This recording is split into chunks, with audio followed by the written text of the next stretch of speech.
Picture a magazine ad from 1947, a grainy photograph of a Jeep in a wooden crate, still coated in factory grease, promised to any reader willing to mail in a single dollar.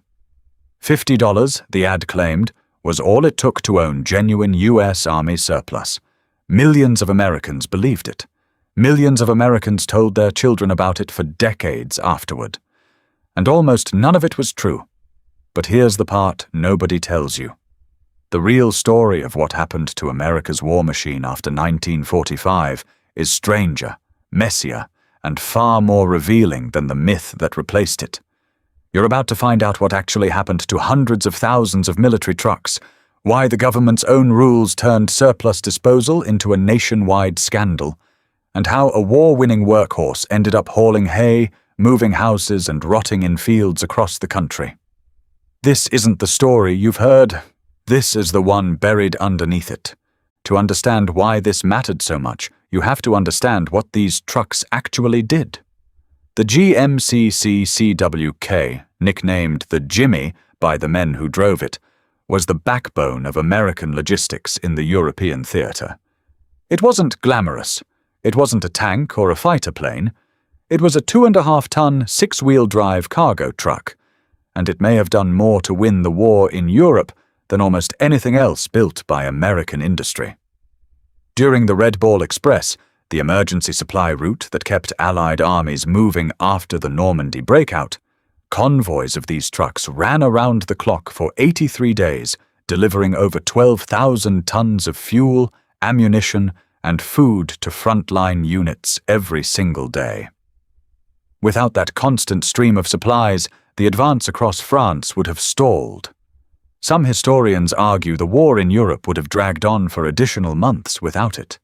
More than 570,000 of these trucks were built between 1941 and 1945, more than any other American vehicle of the war except the Jeep itself. Factories in Pontiac, Michigan, and St. Louis, Missouri ran continuously, turning out a design so standardized that parts from one truck could be swapped into another, built 1,000 miles away. By 1947, more than 20 different body configurations existed, from simple cargo beds to mobile workshops, water tankers, and anti-aircraft platforms. This was industrial mobilization on a scale the world had never witnessed. And then, almost overnight, none of it was needed anymore. Germany surrendered in May of 1945. Japan surrendered that August. And within weeks, the largest industrial machine in human history simply stopped. Factories that had run 3 shifts a day fell silent. Assembly lines that once produced trucks by the thousands were retooled or shuttered entirely. Millions of servicemen began the long journey home, and with them came an almost incomprehensible question. What do you do with everything that's left over? The numbers are staggering even now. The United States government found itself holding roughly $34 billion in surplus military property, measured in wartime dollars, a figure that would translate to hundreds of billions today. Warehouses stretched across the country, packed with everything from rubber life rafts to sewage systems, from 2 million sets of false teeth to tens of thousands of aircraft that had become instantly obsolete. If you lined up every warehouse containing just $1 million of surplus material, spaced them out along a highway, that line would stretch from New York to San Francisco. Somewhere inside that ocean of material sat hundreds of thousands of CCKW trucks, sitting in motor pools, depots, and staging areas across the country and around the world. No longer needed by an army that was rapidly shrinking from over 8 million men to a peacetime force a fraction of that size. The government had won the war. Now it faced a logistics problem almost as complicated as the war itself. Someone had to decide what happened next, and that decision fell to an agency most Americans have never heard of, the War Assets Administration, formed in 1946 specifically to manage this staggering inventory. The debates inside that agency were fierce. Some officials wanted equipment donated outright to veterans as a form of thanks for their service. Others worried that flooding the market with free or cheap trucks would destroy struggling civilian manufacturers just as they tried to retool for peacetime production. Automakers lobbied hard against dumping surplus vehicles onto the open market, fearing competition from thousands of nearly new government trucks selling for a fraction of retail price. Farmers and small businesses argued the opposite, insisting that affordable trucks were exactly what a recovering economy needed. Congress weighed in, newspapers weighed in, and the compromise that emerged created a strict, almost bureaucratic hierarchy for who could buy what and when. Veterans were given first priority. After veterans, state and municipal governments, along with non-profits like hospitals and schools, had their turn. Only after those two groups were satisfied could private businesses, including used car and truck dealers, place their bids. On paper, it looked fair. In practice, it created an opening that enterprising people were quick to exploit. Here's where the real story begins, and it has almost nothing to do with $50 Jeeps. In 1945 alone, the government disposed of over 150,000 trucks inside the United States. That sounds like an enormous supply. It wasn't nearly enough. Roughly 4 separate applicants competed for every single vehicle available. Some 80,000 returning servicemen wanted a car or truck of their own, but only around 21,000 staff cars, station wagons, jeeps, and panel trucks were released for that first round of civilian sales. The math simply didn't work, and where scarcity meets bureaucracy, opportunists follow. Used car dealers began paying veterans directly, sometimes $10, sometimes $20, simply to file a surplus claim in the veteran's name. If the claim succeeded, the dealer would often have that truck sitting on his lot within 24 hours, sold to the actual veteran for a fee, or bought outright and resold to the public at a healthy markup. A returning soldier who'd waited months for his chance at a truck might own it for less than a single day before it changed hands again. It wasn't illegal in most cases. It was simply how a broken allocation system got exploited by people who understood it better than the veterans it was supposedly designed to protect. And this is where the myths took root. Actual government surplus sales listed vehicles by strict condition categories, and prices were set accordingly, from near new down to salvage grade requiring extensive rebuild. A real sale from a 1946 California auction survives in the historical record, and it reveals something almost too strange to be believed. Among the vehicles listed for sale that day were 69 Jeeps that had been crated for overseas export, loaded onto ships, and then submerged in salt water, whether from accident or deliberate scuttling remains unclear even now. Those Jeeps were sold in their original crates, exactly as the magazine ads described, complete with tools and equipment listed as new. But they weren't sold for $50.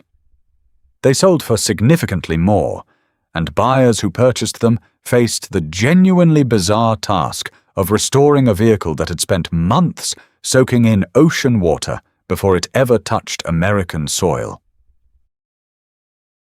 The $50 Jeep myth itself has a documented origin, and it's almost funnier than the legend it created. Throughout the late 1940s and into the 1950s, small classified ads appeared in the back pages of popular magazines, promising insider information on how to buy surplus Jeeps for next to nothing. If you mailed in the requested dollar, sometimes more, what arrived in your mailbox wasn't a Jeep. It was a pamphlet explaining how to contact the General Services Administration, the same publicly available surplus sales information the government freely distributed to anyone who asked. No Jeep, no secret. Just a dollar taken from a hopeful buyer who believed the impossible deal was real. And yet the story persisted for generations, told and retold by people who swore their father or their uncle or their grandfather had genuinely done it. The truth is almost certainly that nobody did, at least not at that price, and definitely not through those magazine ads. But CCKW trucks, unlike the mythical Jeeps, really did make their way into American life in enormous numbers, and their second careers were nothing like their first. Once a truck passed out of government hands, buyers were required to obliterate every trace of its military identity. White stars, hood registration numbers, unit markings, anything that suggested continued government ownership had to be painted over or removed entirely. For years afterward, it wasn't unusual to spot an old CCKW rolling down a rural highway with an ugly, unmatched patch of paint across the hood, a visible scar marking its transition from military asset to civilian workhorse. These trucks turned up hauling logs through the Pacific Northwest, moving entire houses across county lines at speeds barely faster than walking pace, working farms in the Midwest, and serving as the backbone of small trucking operations that couldn't have afforded a new commercial vehicle otherwise. The war machine that helped liberate Europe spent its retirement years pulling stumps and delivering lumber.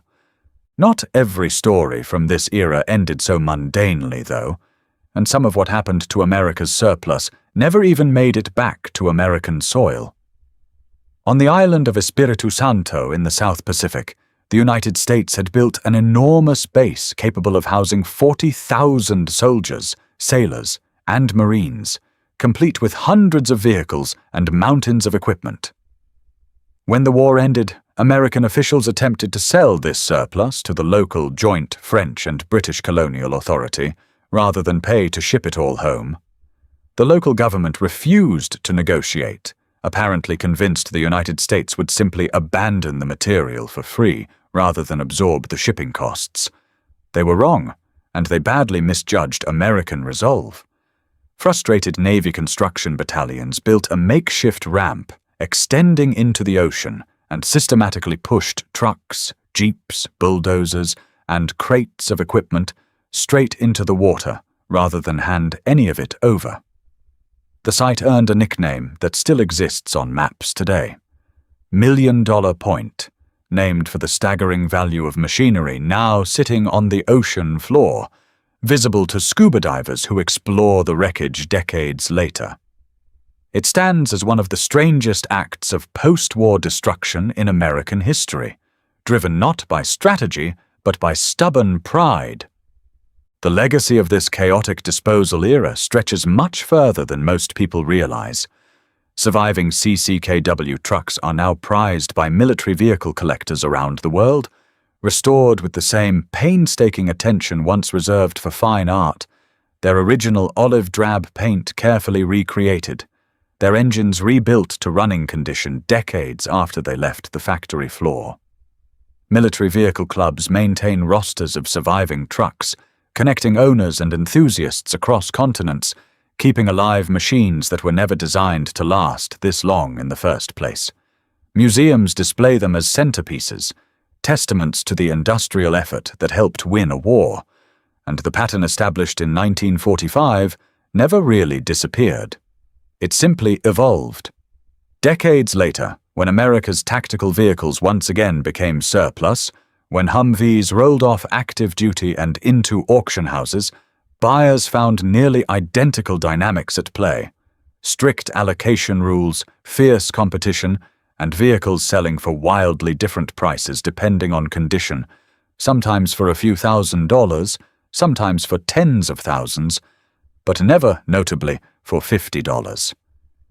So what's the real lesson buried in all of this? Perhaps it's that the myths we inherit about history are rarely as interesting as the truth we've forgotten.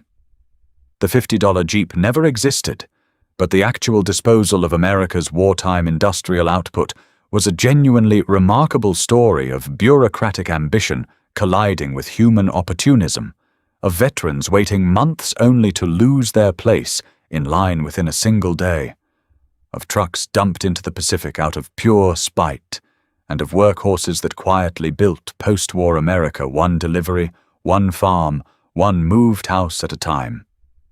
The next time someone tells you about the $50 Jeep their grandfather bought, you'll know the real story is far stranger and far more human than the legend. If you found this hidden history as fascinating as we did, make sure you're subscribed, because next time we're heading back into the surplus stockpile to uncover another story America forgot to tell you. The war ended in 1945. But for thousands of machines, and the people who bought, sold, and fought over them, the real story was only just beginning.